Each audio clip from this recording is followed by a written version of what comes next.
I am so excited to get to deliver this message to you this morning. I get to be your life group teacher this morning, but I also get to be a lawyer. I feel right at home. I'm going to talk lawyer with you this morning.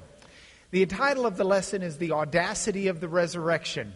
If your God cannot resurrect from the dead, there's not a doubt in my mind your God is definitely too small. I'm not even sure if your God does not resurrect from the dead, I'm not sure He's qualified to be a God. If your God can't resurrect from the dead, then your life is not what it should be. Let's go from here. I want to know what really happened.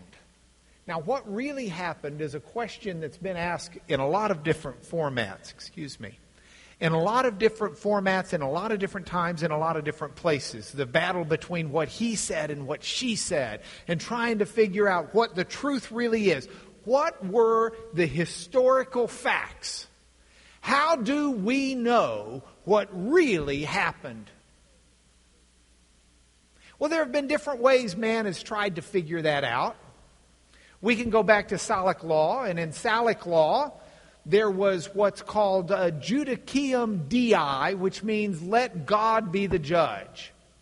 And one of the ways this might be done, for example, is you stick if you are, let's say you're accused of a crime, and there are no witnesses. So the truth has to be determined. What happened? Well, the idea was that God would protect the innocent. So get a pot of boiling water and stick a rock in it. And you stick your hand in and pull out the rock. And if you can do it without getting burned, you must be innocent because God protected you. Anybody else would get burned. Now, that wasn't the only way to resolve disputes, but the idea of getting God in the middle of it was used with that or other religious rituals. Then there was Lex Aliminorum, which was one codification of a Frank or German code, law code, and what it said is the same type thing, God will protect the innocent. So if you want to know between he said, she said, who's right, let them fight it out. And whoever wins in the duel or the combat must have won because God protected them. And that must be who was right. Now, there came a time where the church at least said, no. What we need to do is let wise men try these cases. And it certainly wasn't unique to the church.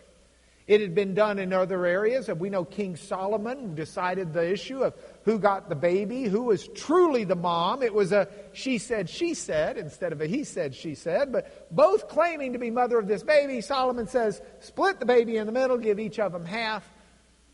Thinking that the woman who said, no, spare the life of the child was surely the mother with a maternal love. But the idea of letting a wise man do it was the basis of the Catholic Inquisition. Let the wise people of the church decide what the truth is. The he said, she said. And so you had the Inquisition as well.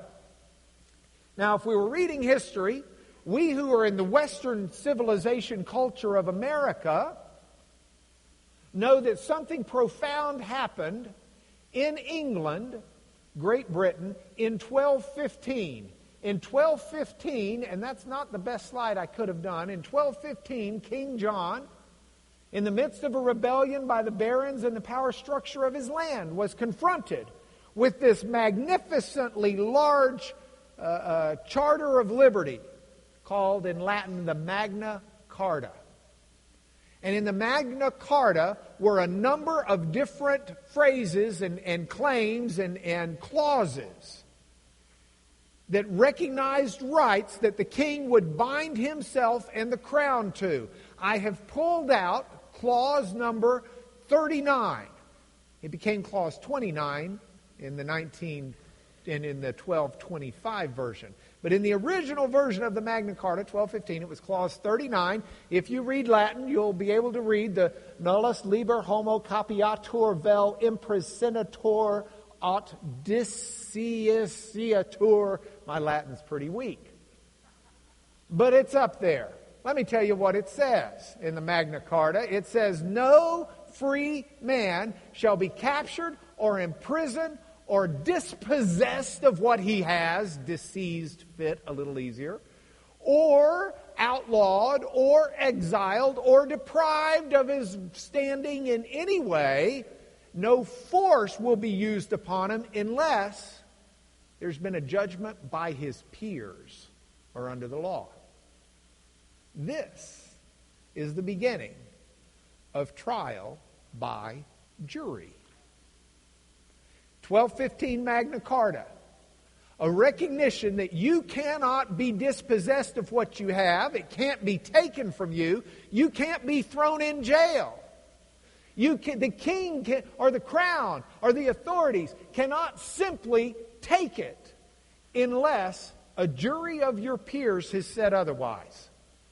Now, it took some refinement over the centuries, but juries over time became what we call in legal circles the finders of fact.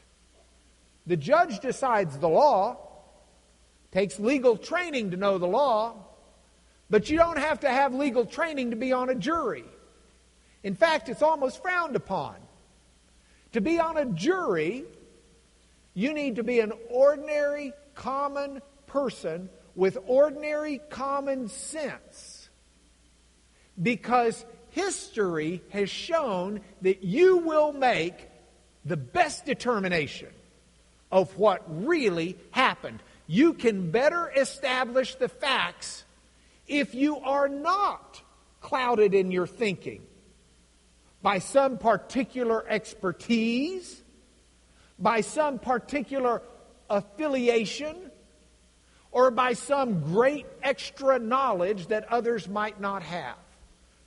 And so the establishment of facts by juries became very, very important. So important that if you were to read the Declaration of Independence, one of the reasons our forefathers said we were going to declare ourselves independent of the King of England was the fact that the king was depriving us, in many cases, of the benefits of a trial by jury. Together with our Constitution were passed a number of initial amendments. The 7th Amendment says, in suits at common law, the right to trial by jury shall be preserved, and no fact tried by jury shall be otherwise re-examined in any court of the United States than according to the rules of common law. You still have to apply the law. But the finding of fact by a jury is sacrosanct in America and in American jurisprudence. I've practiced law for almost 30 years. And I can tell you that the jury system is not perfect. And you can always find a problem with it somewhere, somehow. But you read in the paper and you watch TV about the problems. You don't read in the paper and watch TV about the millions of times it works correctly. It is the best system that human civilization has ever devised for determining what really happened. What are the facts of the case? What is the historical reconstruction? So, ladies and gentlemen, boys and girls, it's time for you to check in as jurors. Because we're going to ask what really happened to Jesus. And you get to decide what really happened. Now, if this were a trial to a jury, the jury, as Judge Clinton would instruct them, he's sitting up here on the front row, the jury would be in a position to listen to the evidence. The argument of the lawyers may help illuminate minds, but lawyers' arguments are never accorded weight of evidence. It's just lawyers trying to help persuade based upon the evidence. The evidence is something else altogether. There are generally two kinds of evidence. If we go to the law books and look it up, there is direct evidence. Now, direct evidence are witnesses, They're documents. They're people who are going to testify and speak to directly the issue in dispute. In addition to direct evidence, there's what's called circumstantial evidence. Circumstantial evidence means it's not an eyewitness.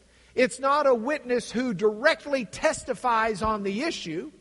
Rather, it's a reasonable inference that you can make from the facts. Here are the facts we can reasonably infer. Let me give you an example. If I were to come to you this morning with this statement, it's raining outside. That would be direct evidence that it's raining outside. There's a witness here who's telling you it's raining outside. I might even have a printout from a website. It's raining outside. And I've got a document then to show you.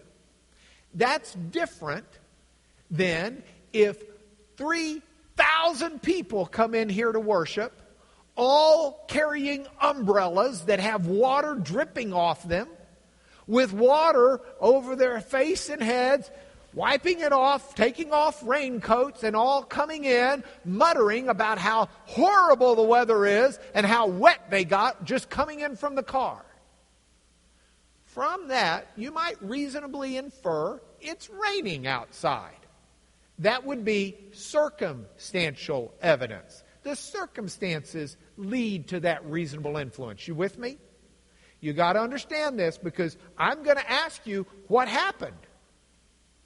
And I want you as a jury, the best finders of fact in the history of civilization, the best system that mankind's ever come up with, the system that we use to determine whether or not someone lives or dies. This system is good enough that we will have a death penalty in America, in different states, based upon a jury. So let's start. Let's look at the witnesses and the documents. Now, if you were on a jury, what the judge would tell you before you did your duty is he would say, with the witnesses, you get to judge their credibility. Are they reliable? Are they credible? Is it someone who comes off believable? Or is there something about them that makes it, I'm not quite so sure? Generally, they won't come in and testify, do you swear to tell the truth, the whole truth, and nothing but the truth so help you God? And with fingers crossed say, I do. Psych! You know, that generally is not there. But, in a trial, it might be the person who won't look at anybody and is kind of shifty. It might be hesitancy in the voice. It might be a number of things. Here are some general things I've found in my many trials to be true. One, jurors will obviously take note of the mental condition of the witness. In fact, some witnesses are deemed not even mentally competent to testify. But the mental capacity and the mental condition and whether or not the witness seems to have honesty in their favor, that's certainly an element that jurors would consider in establishing the credibility. A second thing are the motives. Does this witness stand to gain anything? There was one case I was trying in San Antonio where the witness was on the stand. And he was an expert witness. He was paid to testify. Paid by the other side. And I asked him in front of the jury, is it true you're getting paid to say this? He says, well, I'm not getting paid to say it. I'm just saying it and getting paid. I said, oh, come on. He says, well, I'm a college professor. That's my real job, but occasionally I get retained, which is the polite way of saying they're paying me. I get retained to testify, which is fine. I mean, I had retained experts too. It's admissible. But this one went a little further. I said, yeah, Mr. College Professor, why don't you tell the jury how much money you make as a college professor? $100 and some odd thousand a year. I said, yeah, now you tell them how much you make testifying each year. I don't like to give that number out. I said, I don't care. You have to. And he says, no, I don't have to. And the judge leaned into the microphone and said, you have to. And he said, well, I don't know. I don't keep up with that, and I don't do my own taxes. I said, we'll take a round number. He said, well, I don't really want to. The judge made him. This fella makes millions of dollars a year singing the song of whoever's playing him. He's what I call the jukebox witness. You just put in enough money and you can pick the song you want him to sing. What's the motive? Why is this witness saying this? Is the witness saying this because they're looking to make money, or they don't want to lose money, or they don't want to go to jail, or they want to send someone else to jail? What are the motives? Another thing, the character. Now this is so important for juries to look at the character, that there are rules of evidence set up about when you're allowed to say, hey, this person's a pathological liar. Here's time after time after time that they've lied about everything they could lie about. And if I can show they're a pathological liar to you, then the odds are, as a jury, you'd sit there and say, well, that really undercuts the credibility of what they're going to say. Fair? Character. Then here's another thing that's credibility. Let's compare the testimony of one witness to another. Let's do a comparison. One says the light is green, one says the light is red, and then 5 more say the light is green.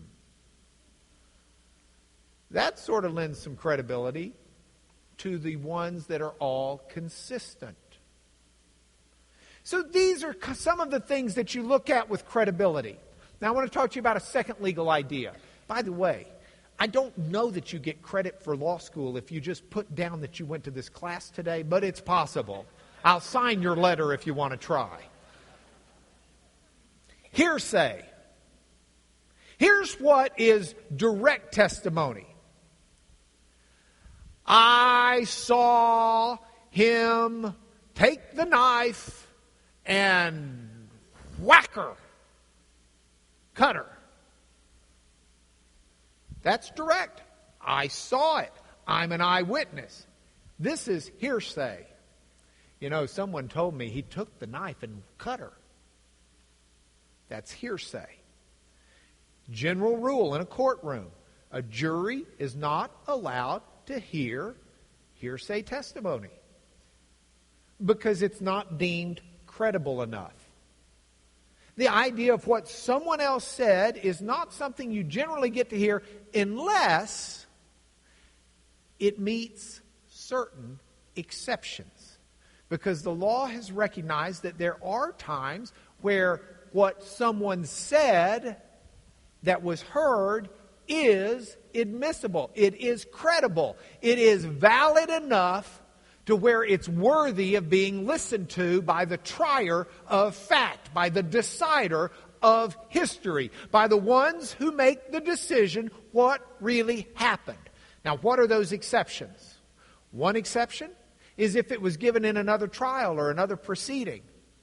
If someone said something in a court proceeding or in some type of a trial where it was important and they could have been punished for not telling the truth, then that makes you give credibility to what that person said, even if you're not hearing it straight from that person. Another major exception. If someone says something that's contrary to their personal interests, you generally don't say something that's contrary to your personal interests. If I'm fighting with Mike Riddle over who has this $20, whose is it? Now, I'm going to argue it's mine. It's got Andrew Jackson on the front, and he was on the front of my $20 bill. So I think this must be mine. But Mike Riddle says, well, Andrew Jackson just happened to be on the front of my $20 bill too. So we're going to fight about it. But I tell Randy, hey, Randy, I know it's Mike's. I know it belongs to him. But I'm not going to give it to him because I want it. I have just made a statement to Randy that's contrary to my interests. And Randy could get up and testify in a case between me and Mike. Hey, Lanier told me it was Mike's. And that's admissible at that point, even though it's hearsay, because the odds are I would not say something against my interests unless I believed it. Now you might be saying, yeah, but what if Randy just made that up? Well, then that's Randy lying. So you go after Randy. But if you can decide, hey, does Randy really hear that? Did you can make all of those decisions because Randy's there testifying to you. But if I'm not available to testify and I've made a statement contrary to my interest, you're allowed to hear someone else say what I said. You with me? Hey, wash hearsay. Now let's talk about expert witnesses. This is called junk science. See, in cases, there are times where you do need an expert to come in and testify. That case I was telling you about in San Antonio involved, I represented a fella who was driving this massive piece of equipment that's used to make roads. And the equipment, by our testimony, bounced up and down because the front tires and the whole front drive on it locked up while he was driving 20 miles an hour. We had witnesses that the machine buckled and just bucked up and down. It crushed a vertebra and left him paralyzed from the waist down. Really, really sad situation. Now, we had our engineers who got up there, but a judge will not allow just anybody to testify about science. The courts recognize that you can pay people to say things at times that are totally outrageous and have no basis in reality. And so the court is responsible. The judge is responsible for keeping junk science out of the courtroom. The judge has to make an initial decision. Is this reliable based upon what we know about the world? Is it published in peer-reviewed literature? Is it subject to testing? There are lots of factors, and then the judge makes a reasonable decision based upon that. Junk science, not allowed in. Real science, allowed in. Next. You cannot let bias, sympathy, or prejudice affect your verdict. You need to make the decision based upon the facts. And a jury is told that. I would have won that San Antonio case without putting on a single witness other than the wife of my client, if I was allowed to win it based upon bias, sympathy, and prejudice. Because all you had to know was the effects of that paralysis. That to go to the restroom, my client had to go catheter. He had to insert a catheter every 4 hours during the day so that he could clear his bladder. Void, thank you, his bladder. We have a nurse up here. His wife had to digitally evacuate his bowels. It was absolutely horrendous. And just the bias and the sympathy and the prejudice alone would make you vote for my client. But the judge properly told the jury, you're not allowed to let that influence your decision. And if you think it might, you're not allowed to serve on the jury. Because you've got to look at the facts. The facts are the issue. You've got to decide this based upon the evidence. Nothing more and nothing less. Sense? Makes sense? Don't we have a great court system? Isn't that wonderful? Isn't that how you would hope it would be if you ever needed it? Last but not least, the burden of proof. Whoever is trying to win in a court proceeding, whether it be a prosecuting attorney in a criminal proceeding or whether it be a plaintiff in a lawsuit or in a domestic dispute, a complainant against another, Whoever's trying to change the way things are is required to do so by some burden of proof. If you get nothing else out of this lesson today, I want you to pay attention to this. If I want to prove to you a mathematical proof, I can generally do it to 100% certainty. 2 plus 2 is 4. If you doubt it, take $2, add $2 to it, and tell me how many dollars you have. It's 4. You can do that all day long. It will never be 5. It will never be 6. It will always be 4. C squared equals A squared plus B squared. The Pythagorean theorem works. To 100% certainty, it is. And there are things in the scientific world that come so infinitesimally close to 100% certainty, we just regard them as factually true. But that's science. That's not rebuilding history. That's not deciding what really happened. There is nobody. If you need 100% certainty to ever convict anyone of a crime, no one will ever be convicted. And the courts recognize that. You can't, heavens, as we've talked about in this class, you can't prove to me that you're not just in the middle of an extremely vivid dream right now. Now, we know reasonably you're not, and I'm not. And we've got reasons to believe that. But 100% absolute proof? Even if you're 100% certain, that's not 100% proof. So what the law says is there are different burdens of proof. If this is a criminal case, before you can take away someone's liberty, you have to be able to prove what really happened beyond a reasonable doubt. The juror has to say, I don't have any reasonable doubts about this. I believe this is what happened, beyond any reasonable doubt. In a civil case, it's different. In a civil case, it's not beyond a reasonable doubt, but it's what's called the preponderance of the evidence. It's what's more likely than not. It's a little bit easier to get there. If you think back about the O.J. Simpson trial, the criminal jury found him not guilty because they looked and said, beyond a reasonable doubt, we cannot say that he's guilty. But then they retry him in a civil case where the burden of proof is just, what's more likely than not? Guilty. And that's what those juries did. They had a different burden of proof. That's important because when you start looking at the resurrection of Jesus, we should never be asking a scientific question of where is the scientific proof. Because it's not a scientific question. We don't even have the testing equipment there. You can't do science on this.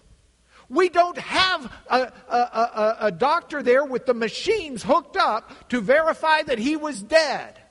We don't have closed-circuit cameras in the tomb.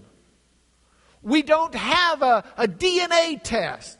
But even those things, if we had them, aren't 100% reliable. What we do have, the evidence that we have to assess under a different burden of proof. It's not like mathematics. It's what's more reasonable to believe. What's more likely than not? Or beyond a reasonable doubt. Take either one of them. I don't care. Because I think the resurrection of Jesus is easily provable by either one of those standards. So with the burden of proof in hand, what's the evidence? Now let's get into it. I want to start with eyewitnesses. I want to tell you about 4 eyewitnesses who wrote up their account of what they saw. These are eyewitnesses. You get to pass on their credibility. Let's hear what they had to say. First of all, Matthew. Matthew was a tax collector. He read, he wrote, he was a numbers guy, he kept detailed records. And his life depended upon it because he worked for the state. He was a government employee, a bureaucrat, who collected money for the Infernal Revenue Service. That was his job. Not well liked, I might add.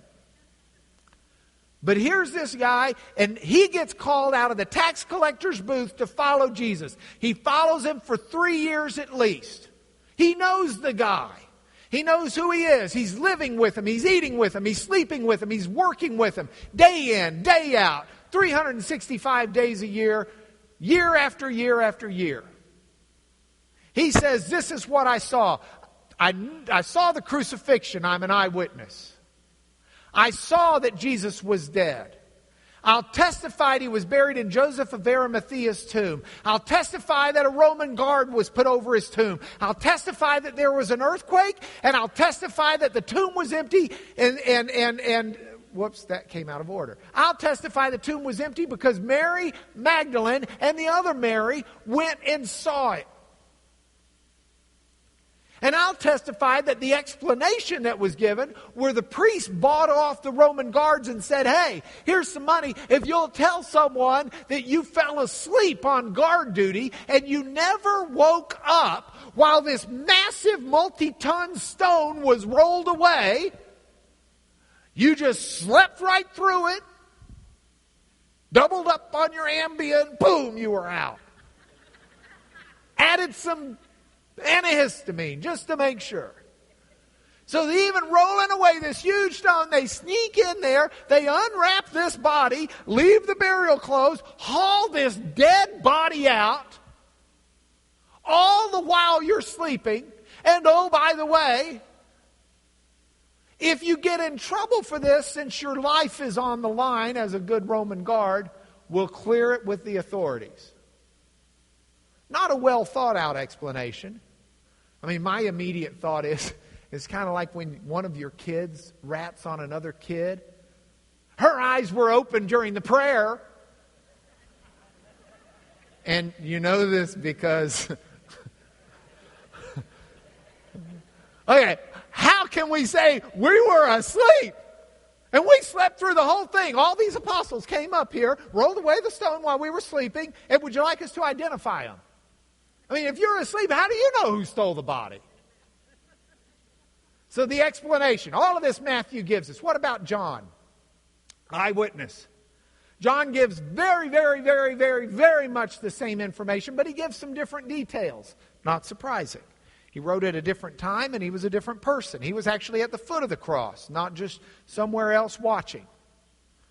But John not only tells us that, but he goes back further and gives us details about the prayer of Jesus before, that Jesus actually prayed, actually told his disciples, I'm going to go away, but I will come back. And the disciples didn't understand. But Jesus gave this prayer about how he and the Father were one, and he'd be returning to the Father, wanted the Father to glorify him. Gives more information about the betrayal, about what Judas did in the Garden of Gethsemane, lays it out. Gives more information about Pilate and the trial before Pilate and what happened there. Gives the information about Peter denying Christ 3 times. Supplements with more information about the spear being thrust into the side of Jesus while he's on the cross.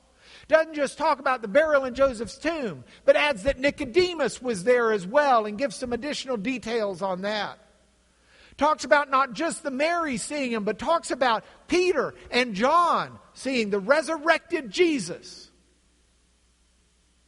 Talks about Thomas, who had doubts until Jesus appeared. Talked about Jesus being at the side of the sea and cooking breakfast and eating breakfast with the apostles. Jesus eating fish and bread. This is no spiritual apparition. When the spiritual apparition eats bread, it drops right to the ground. We've seen that on TV. This is real flesh and blood Jesus after he was dead. Paul. Testimony of Paul. Paul's not some fly-by-night guy. He comes from a very recognized family. He's got Hebrew roots that grow deep in history. He speaks Hebrew, he speaks Greek, he speaks Latin. He schooled at the very best Hebrew school they have, at the foot of Gamaliel, a rabbi so famous that we still have many of his sayings today. Paul studies at the feet of... Paul is a Pharisee. He is of the most rigorous group of Hebrews. He follows the law most meticulously. He's the one... Look, the Pharisees arose during the time between the Testaments. The Old Testament ended, New Testament started. The Pharisees arose as part of the recognition among Jews that they were continually getting pummeled because they would not honor God and His law.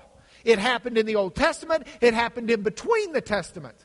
And so the Pharisees rose up and said, we will follow it to the nth detail. And anybody who doesn't follow it will be killed before all of Israel is wiped out. And Paul was zealous. Paul wasn't a hater. He was a zealot for God's truth. And Paul was persecuting the church, and Paul cast his vote for Stephen to be stoned, and Paul held the coats of those stoning Stephen because he thought the future of Israel was at stake. If Israel did not stay pure and stamp out this heresy that there was a Messiah that wasn't really a Messiah, that Jesus was resurrected, if that heresy didn't get stamped out, all of Paul's people would perish. And so he stood for that, and he was a persecutor. He was imprisoning men and women of the church. He was doing everything in his power until he was on the road to Damascus. And he saw a bright light, and he heard a voice. Who are you? I am the Lord. The Lord? I thought you were dead. No, I'm the Lord. I am Jesus of Nazareth, earthly name, whom you are persecuting. At this point, Paul's blinded. And Jesus tells him, you go on into Damascus, go find Ananias. He's going to tell you what to do. You're going to be my missionary. You're going to the Gentiles. Paul does an absolute 180. A total change. Paul's entire life changes on a dime. Paul writes to the Corinthians, firsthand, this is eyewitness. Paul says, this is what Paul wrote. There's not a scholar in the world today, with all of the doubters and all of the cynics and all of the unbelievers who deal with the Bible, with all of the garbage that's put out in press about the Bible, no one doubts that these are the words of Paul.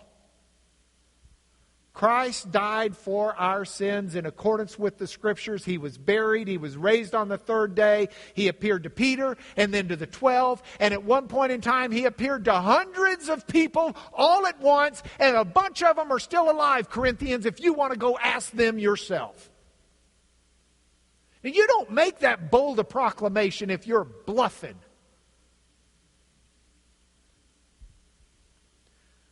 So we've got these eyewitnesses. What else do we have? We've got secondary witnesses. These are people who didn't actually witness it themselves, but have credible testimony. This is the Gospel of Mark. This is the Gospel of Luke. These are the Gospels that add more information about more of what Jesus did, more about the burial in the tomb, more about the whole process of who all saw Jesus afterwards. Talked about the road to Emmaus and Jesus' revelations there and His appearance to His apostles. Luke is not some Nimrod who's doing this. He's a physician. He's well trained. He's very literate. Some of the best written Greek in the New Testament from the pen of Luke. And Luke is the one who, as a doctor, who's good at taking a history. And Luke's the one who says, Theophilus, I have researched this. I've talked to the eyewitnesses. Here's what they've told me. This is hearsay. But it is admissible hearsay in a court of law. Because all of those witnesses who said it, their lives were on the line for saying it. And the idea that someone would write it up, you got killed for believing this. Let's keep going. In addition to those secondary witnesses, there are others. There are the church fathers, countless thousands who gave their lives as martyrs because they believed it. not just the church fathers. We can look at Roman historians. Look at Gaius Tacitus, or first Josephus, 93 A.D. Now there was about this time Jesus, a wise man, if it be lawful to call him a man, for he was a doer of wonderful works, a teacher of such men as received the truth with pleasure. He drew over to him both many of the Jews and many of the Gentiles. He was Christ. Now, Josephus has been preserved for us by the church. And so there are likely some insertions in this text that the church added. I think that clause, he was the Christ, is one of them. I haven't segregated out those clauses because scholars dispute it. But scholars do not dispute that he at least is referencing, when he's writing from 93 to 94 AD from Rome, history for the Romans about the Jews. Scholars don't dispute the fact, generally, that at least he's referencing Jesus, and at least the part about Pilate at the suggestion of the principal men among us condemned him to the cross. Those that loved him at the first did not forsake him. He appeared to them alive again the third day. May be added. That may be added. As the divine prophets had foretold these and 10,000 other wonderful things concerning him, that may be added. But the statement that he was the Christ, the statement that he was there, the tribe of Christians. There's another place where Josephus says he was the brother of James the just. Scholars readily admit that. Here's a Roman historian, 93 AD, who considers Jesus Christ important enough to be in history. It's from him the tribe of Christians, so named from him, are not extinct at this day. That wasn't an ad of the church. Gaius Tacitus, 116, Roman historian, talked about Nero burning Rome. And to get rid of the report that Nero himself had done it, Nero fastened the guilt and inflicted the most exquisite tortures on a class hated for their abominations, called Christians by the populace. Christus, from whom the name had its origin, suffered the extreme penalty during the reign of Tiberius, the extreme penalty, crucifixion. During the reign of Tiberius, at the hands of one of our procurators, Pontius Pilate, and a most mischievous superstition, thus checked for the moment, again broke out not only in Judea, the first source of the evil, but even in Rome, where all things hideous and shameful from every part of the world find their center and become popular. That Jesus was resurrected. In fact, it not only broke out in Rome, but during the reign of the Emperor Suetonius, which is while Paul was doing his mission work, Suetonius had all of the Jews evicted from Rome because they were fighting over whether or not Christ was resurrected. And we have that from Roman history, as well as from Acts, where we read that Aquila and Priscilla were kicked out of Rome when the Jews were, and went to Corinth. So we have these histories. We have that information. Now the burden of proof, credibility. What's the mental condition of these people? You read the writings of Paul. Let's just pull him out in the interest of time. You read the writings of Paul. What was his mental condition? This fellow could quote poetry. This fellow was sharp. He knew current events. He could quote scripture. He could discourse with the wisest and with the least. He had conversations of intellect with the smart men in the Areopagus at Athens. He was able to hold his own in trials before King Agrippa. This is not a man. I've been around deranged people. I've been in a courtroom where a man asked the judge for leniency because he was the Pope's father. I've been in a courtroom with two different people who were convinced they were Jesus. I've seen those who don't have mental stability.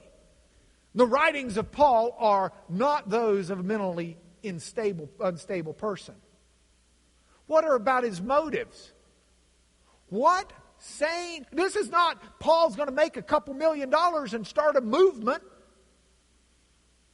This is Paul. He lists to the Corinthians. He says, do you know how many times I've been beaten? How many times I've been robbed? I've lost my family. I've lost my money. And I won't even, he says, collect money from you for what I'm doing because I don't want anybody to impugn my motives. I'll build tents. I'll mend tents. I'll support myself as I travel all over the world. I'll get shipwrecked multiple times. I'll throw everything away because everything I have is garbage compared to the surpassing value of knowing Jesus Christ, the resurrected Son of God. I'm that convinced that I will totally change my life. He had no motive beyond truth. Character? All of these men are above reproach. You can read about James, the brother of Jesus, getting thrown from the top of the temple, being stoned, because he believed his brother was resurrected from the dead. James the just, with a great reputation among Hebrews. These aren't charlatans. These aren't fly-by-nights. These are men who lived in their community. These aren't men who claim to have gotten some tablets that they translated on Hill Cumorah, but then had to go all the way to Utah because they got chased away by the people who knew the truth. These are people who lived, who saw from a nucleus of just a few people the gospel spread and take over the entire known world because of a bunch of fishermen? Comparisons. I'm going to tell you something as a lawyer. You get 5, 6, 7 witnesses who use the exact same words and tell the exact same story in just the exact same way, and I guarantee you they got together to do it. Because different people see things differently. One person will see the car run through the red light and will notice that there were 2 cars off to the right. Another person may not notice the 2 cars off to the right. They'll talk about the car running the red light, and they'll talk about how the person was on the cell phone at the time. Another person won't mention the cell phone because they weren't at an angle to be able to see the cell phone. They're going to talk about how afterwards the person got out of their car and went running back saying, I'm so sorry, I wasn't paying attention. All of those are true. But that's what you really have. You go back to the stories of the Gospels and that's what you have. They don't all just give lock, stock, barrel the exact same story. It is not a conspiracy put into publication. It's accounts of the witnesses given very realistically. And all of them agree Jesus was crucified under Pontius Pilate. He died on the cross. He was taken down by Joseph of Arimathea and put into his tomb. He was wrapped. The tomb was sealed. The guard was put there. He was dead when he went in. And he was resurrected, and that tomb was empty. The tomb was empty. The clothes were in there. And Jesus appeared physically. A physical Jesus. Not once, not twice, but time and time again. Hearsay? Inadmissible unless you have exceptions. One of the exceptions is given in another proceeding. Look at Paul's speech in Acts that he gave in his trial. It's admissible even though Luke wrote it down instead of Paul. Luke was the court reporter. It's admissible under the court of law. He lays it out in that speech. But let me go further and say all of these people were giving statements that would cost them their lives.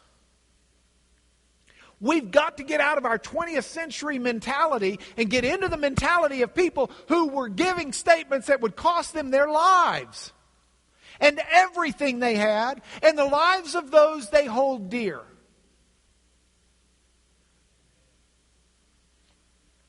Junk science, a word here. Some might say, well, wait a minute. There's no science that says God resurrects from the dead. Time out. There's no science that say you and I can raise people from the dead.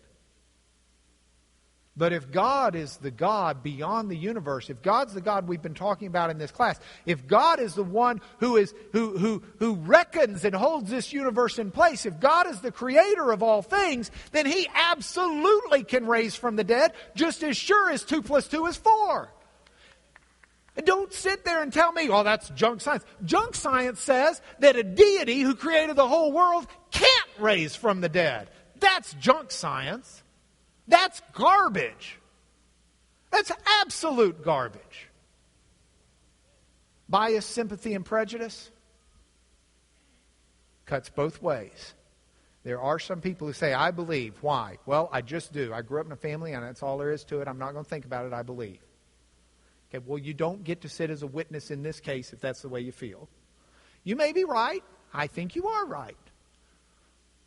But let's recognize that you're not in a position to at least dispute it with others if it's just how you feel and you hadn't thought about it. By the same token, there's another group of people.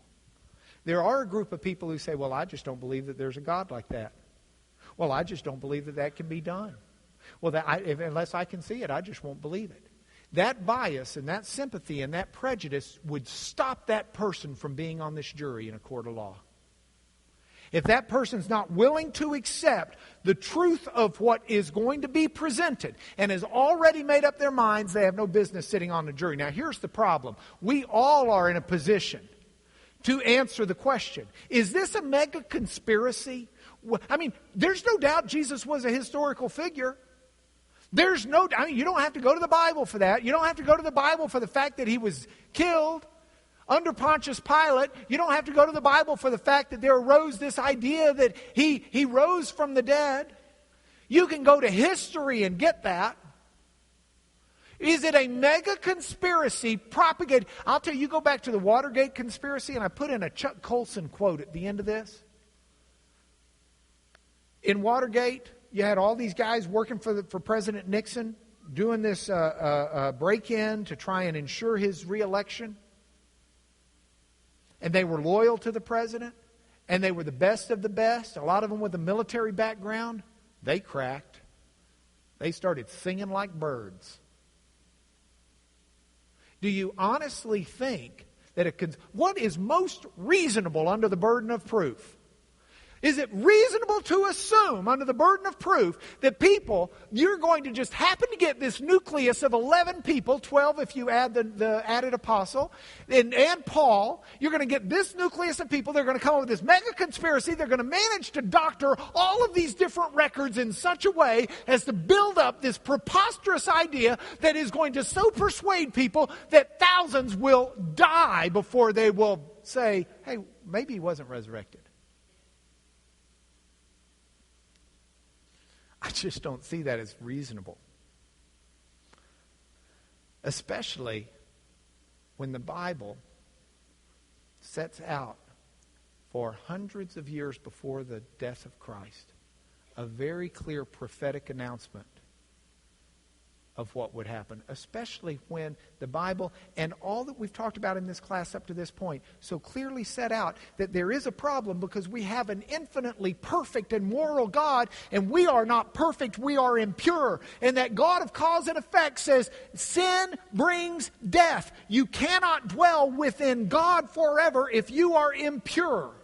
You cannot take a drop of ink and put it into milk and say that the milk is 100% milk. It's not. It's got a drop of ink in it. You can't take someone who's impure and put him into God, who is 100% pure, and say God's 100% pure. He's not. He's a God of cause and effect. So what's he going to do with these people that he loves, that he wants, that he secures for eternity? The only answer is take their sins and die for them, so that they can live eternally in a resurrection of Jesus and a new life.